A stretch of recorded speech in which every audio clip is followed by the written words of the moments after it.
हैं माननीय संजय सिंह।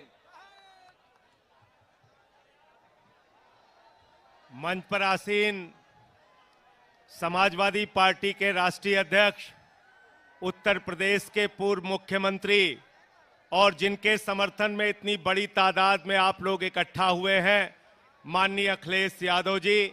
मंच पर आसीन कांग्रेस पार्टी के पूर्व अध्यक्ष, लोकसभा के सांसद, जिन्होंने 4000 किलोमीटर की भारत जोड़ो यात्रा निकालकर लोगों को जगाने का काम किया, राहुल गांधी जी, आदरणीय प्रमोद तिवारी जी, समाजवादी पार्टी के समस्त नेता, कांग्रेस पार्टी के नेतागण, आम आदमी पार्टी के नेतागण, आप सबका हृदय की गहराइयों से अभिनंदन करता हूं कि इतनी बड़ी तादाद में मौजूद होकर आपने बताने का काम किया है कि अखिलेश यादव जी कन्नौज से बहुत बड़ी जीत हासिल करने जा रहे हैं, बहुत बड़ी जीत। साथियों और दोस्तों, मैं हाथ जोड़ के आपसे विनती करने के लिए आया हूं, इसलिए आया हूं कि राहुल गांधी जी ने रामलीला के मैदान में कहा, अखिलेश यादव जी हर सभा में कह रहे हैं कि ये 2024 का चुनाव अंतिम चुनाव है। भारतीय जनता पार्टी अगर गलती से जीत गई तो ये संविधान को खत्म करेंगे, आरक्षण को खत्म करेंगे, चुनाव को खत्म करेंगे।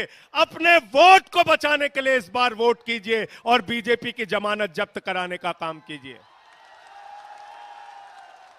और जब मैं कह रहा हूं कि आरक्षण खत्म करेंगे तो इस बात के आधार पर कह रहा हूं कि भागवत जी ने कहा था आरक्षण खत्म होना चाहिए। मनमोहन वैद्य आरएसएस के नेता कहते हैं आरक्षण खत्म होना चाहिए। 1989 में भारतीय जनता पार्टी ने आरक्षण का विरोध किया था जब ओबीसी का आरक्षण लागू हुआ था। ये लोग संविधान खत्म करना चाहते हैं। लल्लू सिंह कहते हैं अयोध्या के प्रत्याशी, संविधान खत्म करो। ज्योति मिर्धा कहती हैं संविधान खत्म करो।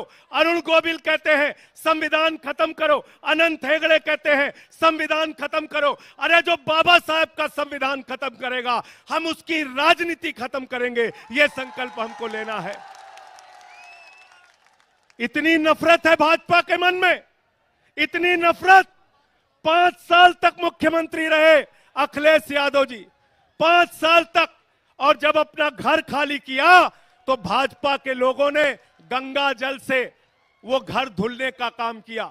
इतनी नफरत।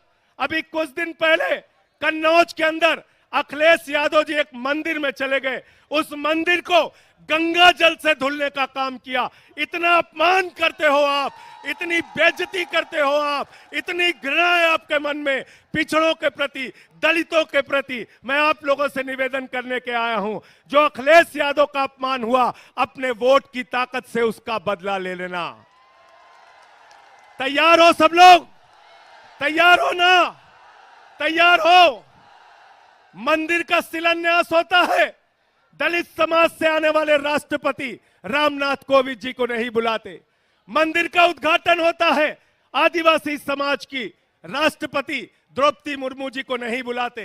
अपमान करते हो आप दलितों का, पिछड़ों का, आदिवासियों का। इसीलिए अखिलेश यादव जी ने आह्वान किया है, पीडीए मिलकर इस बार भारतीय जनता पार्टी की जमानत जब्त कराने का काम करेंगे। तैयार हो ना सब लोग? मोदी जी क्या कर रहे हैं?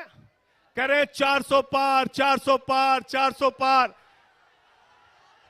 हमने कहा इन चक्करों में मत पड़ना, ये मोदी जी का जुमला है।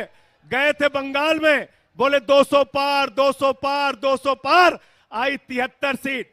गए झारखंड में, बोले 65 पार, 65 पार, 65 पार, आई 23 सीट।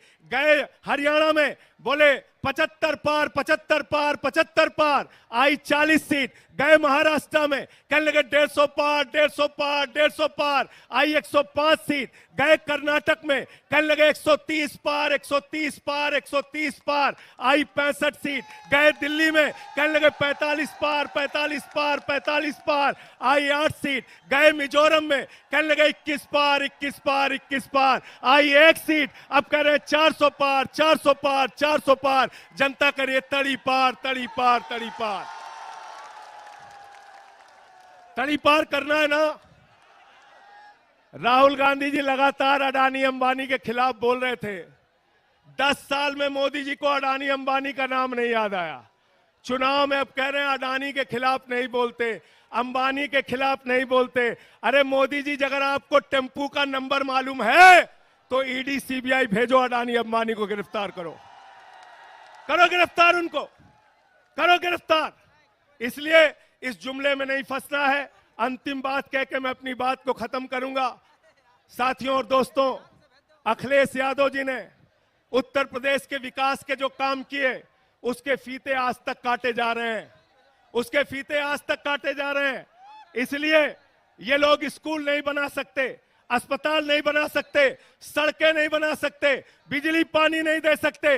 मोदी जी आए थे कोरोना के टाइम में, उन्होंने कहा भाइयों और बहनों, गांव-गांव में कब्रिस्तान है तो शमशान होना चाहिए कि नहीं होना चाहिए। ये शमशान बनाने वाले लोग हैं, ये आपके बच्चों को स्कूल अस्पताल नहीं दे सकते। हमारे मुखिया अरविंद केजरीवाल को जेल में डाल दिया, मनीष सिसोदिया को जेल में डाल दिया, सत्येंद्र जैन को जेल में डाल दिया, मुझे 6 महीने जेल में रखा। 6 महीने नहीं, पूरी जिंदगी जेल में रखोगे तब भी तुमसे लड़ेंगे और जीतेंगे। जय हिंद, इंकलाब जिंदाबाद, समाजवाद जिंदाबाद।